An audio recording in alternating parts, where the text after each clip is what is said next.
Kembali lagi, Pengerusi Perikatan Nasional Datuk Seri Dr. Ahmad Samsuri Mokhtar menegaskan bahawa keutamaan gabungan itu ketika ini adalah memperkukuhkan parti dan memantapkan muafakat di seluruh negara, bukannya memperdebatkan soal calon Perdana Menteri.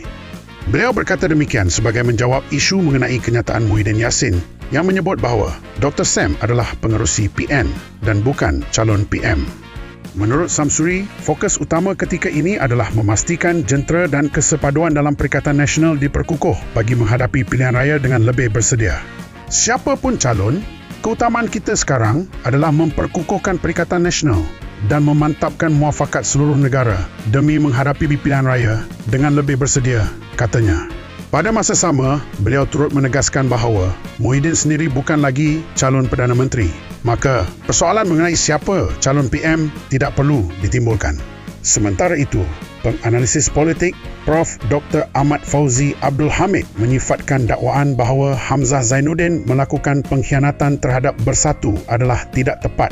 Sebaliknya, kumpulan tersebut dilihat sebagai pihak yang menjadi mangsa tindakan disiplin parti. Katanya, naratif pengkhianatan yang dimainkan terhadap kumpulan reformis itu sukar dipertahankan, terutama apabila alasan pemecatan yang diberikan oleh jawatankuasa disiplin parti dianggap tidak kukuh.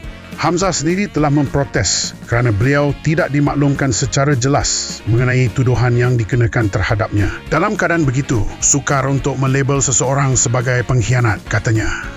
Dalam masa sama, Fauzi turut mengingatkan bahawa Muhyiddin Yassin bukan lagi pengerusi Perikatan Nasional. Justru, keputusan menerima atau menolak permohonan mana-mana kumpulan untuk menyertai gabungan itu bukan hak mutlak beliau.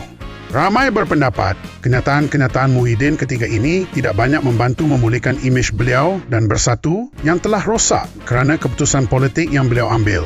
Sama-sama kita lihat apa yang akan berlaku selepas ini. Sekian dulu.